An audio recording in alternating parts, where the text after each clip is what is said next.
Hi.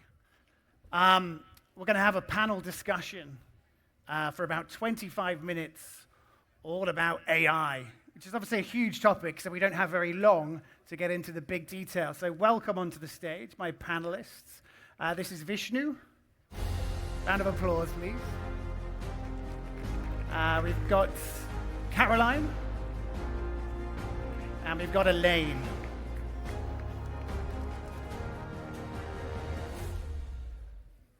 It's a fascinating time in the world because sometimes it feels like we're on the threshold where things could be wonderful or things may not turn out that way.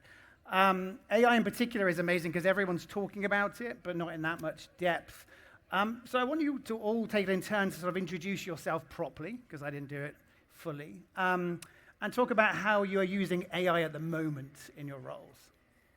Yeah, Vishnu. so maybe I'll go first. Hi everyone, I'm Vishnu.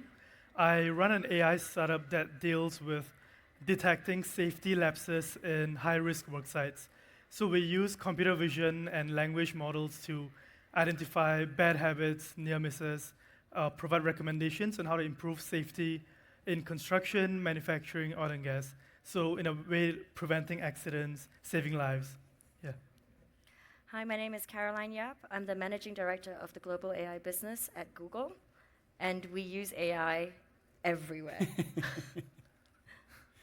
Hi, my name is Elaine Zhou. For the last 9 years, I was the chief executive officer, chief technology officer for an AI startup, and then the CTO for Change.org. So my goal right now, my focus is to help organizations and teams to define the AI strategy and execute them. I'm going to ask you all to think about what you find most exciting about AI, less so in your normal lives, but specifically in your roles. What form of AI and what applications, and how are you going about embracing it? I'll go first. So we mostly work with videos and documents.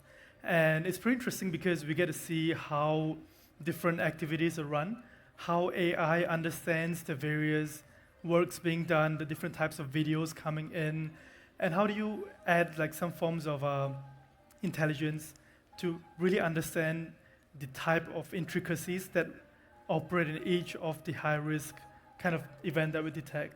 What sort of things is it figuring out, like sort of body language, image recognition? So, simple things like not wearing proper protective gear, to more complex things like not hooking on the harness, working without barricades present, really understanding what safety means to site teams, understanding how and why safety lapses happen, and then using video streams to understand that. So that's what we kind of do on a regular basis. And Caroline, for you, what do you find most exciting right now? So for us at Google Cloud, we opened our first data center in the kingdom today.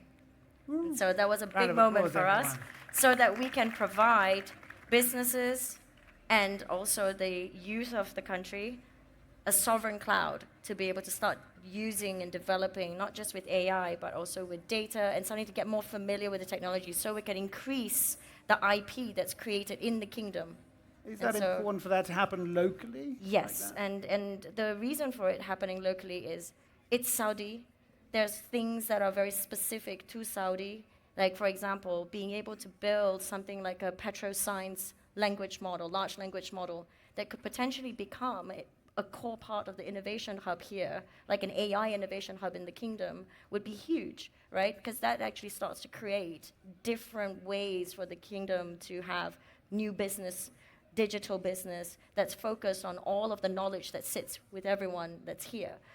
There's always cultural nuances to doing business. There's, what Vishnu was saying, things here that have different health standards or safety standards, right? And so how do you actually put that and make it still very human-centric into an AI solution that's typically not? People are so used to using things, they don't see the human aspect of it that goes into the design and how you actually think about it from an end-to-end perspective. It must take a lot of sort of forward planning to be building this infrastructure for something that's quite so nascent. Yes, I think that for us, we've been working with the kingdom not just with 2030 as the vision, but also then trying to think, what does it look like by 2040? So I would like to do a show of hands, if that's okay.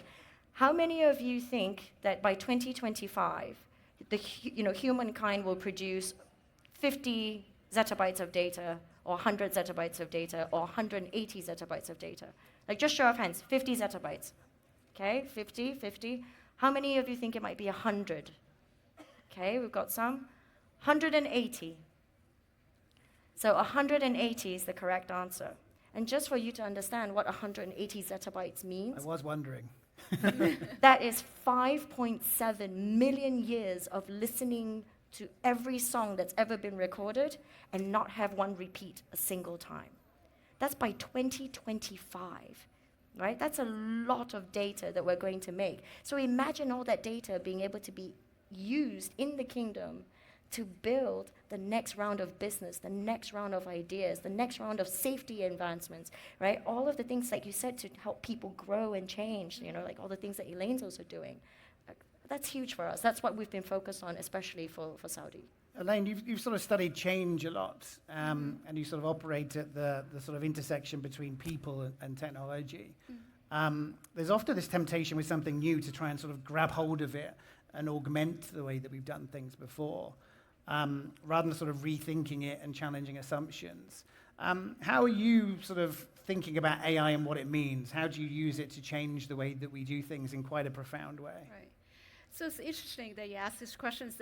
I actually think that we are past the era of just using AI to augment and the mundane or repetitive jobs. I think we should all recognize these days that AI could potentially surpass us, as human intelligence. And I actually don't think that's a bad thing.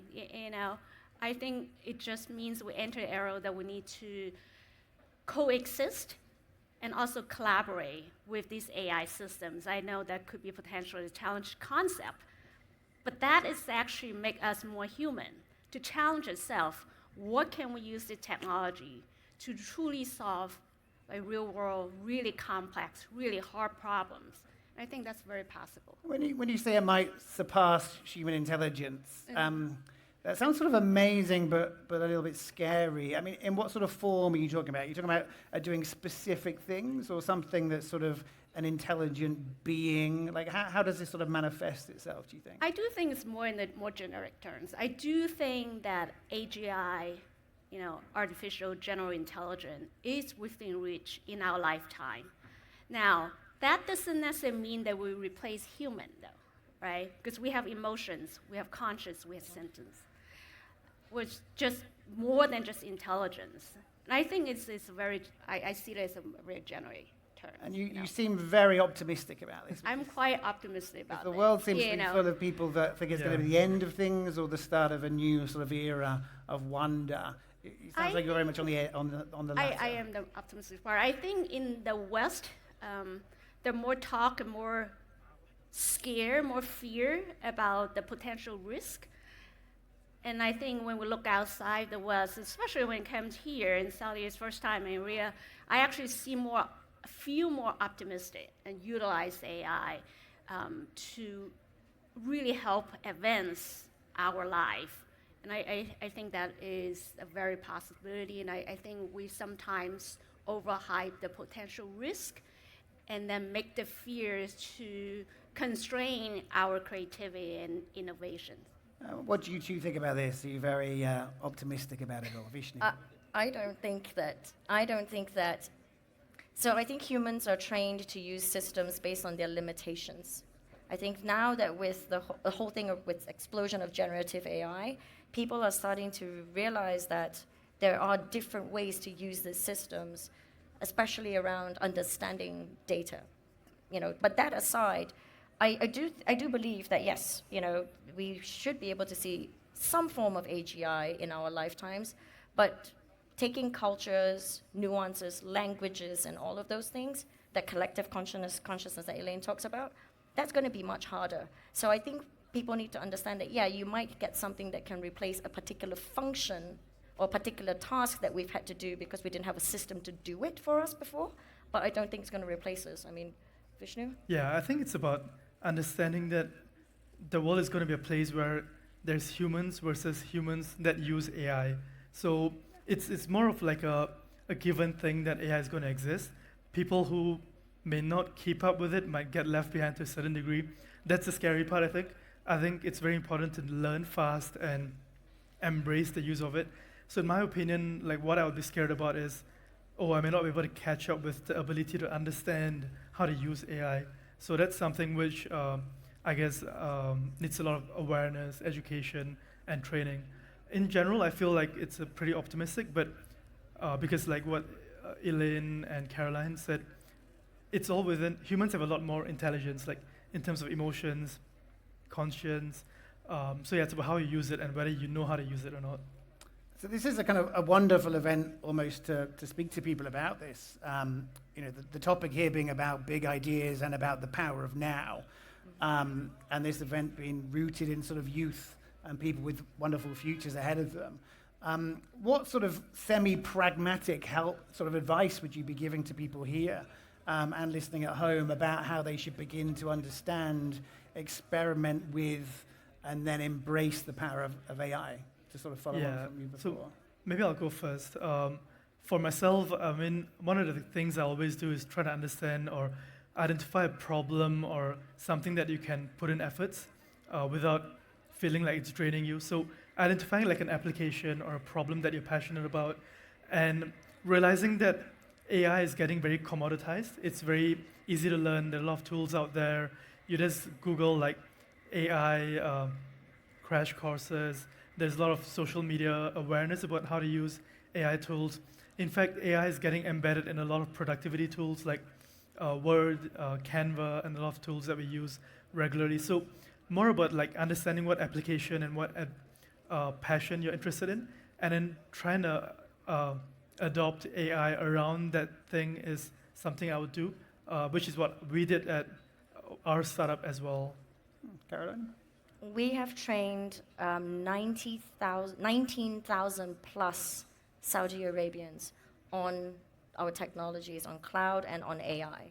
And I see that we are actually working to start doing that more with the startup community that's actually coming, which we announced today.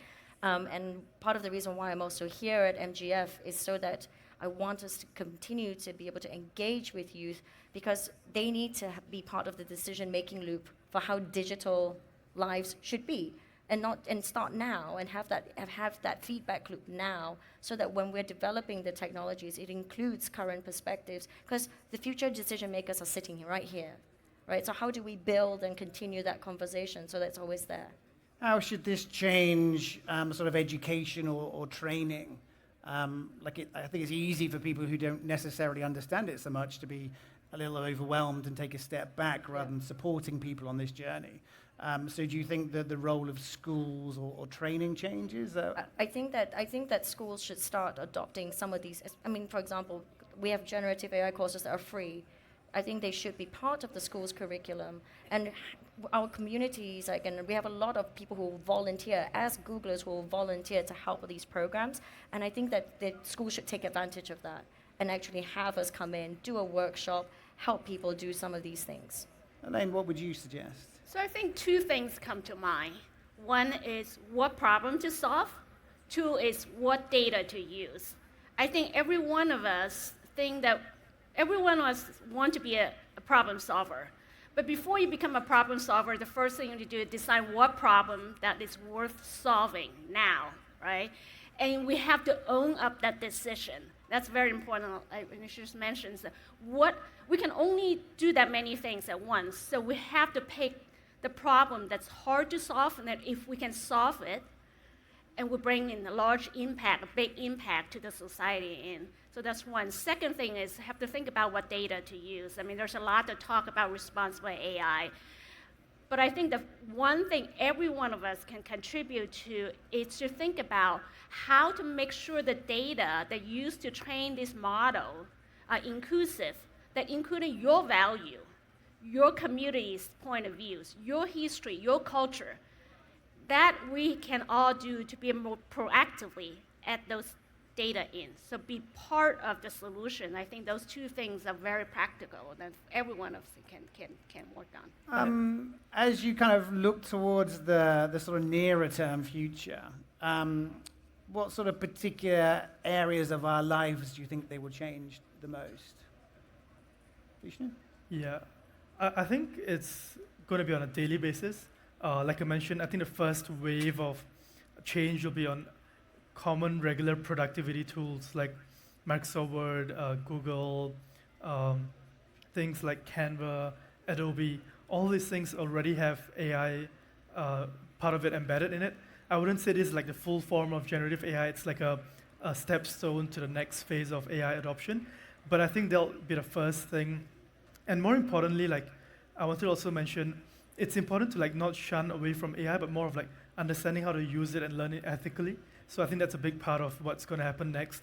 How do you ethically learn and onboard onto like using AI?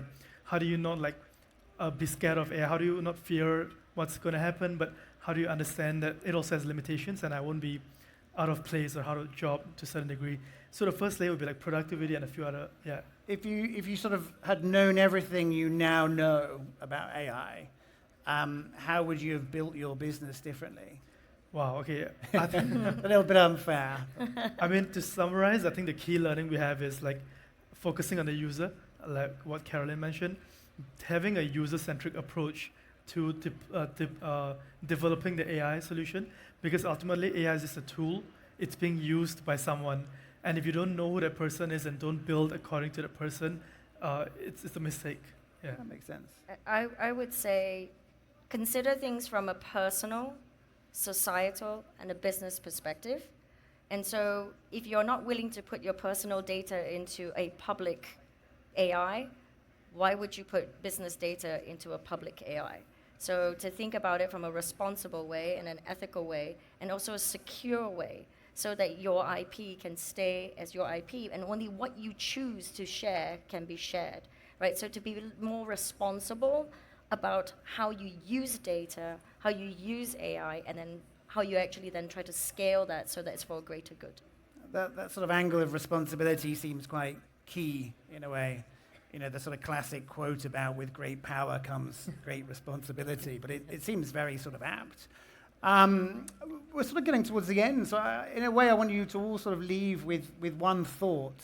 I don't want to put too much pressure on you, but just something you want people to take away from this. Like how should they think about it? What should they do?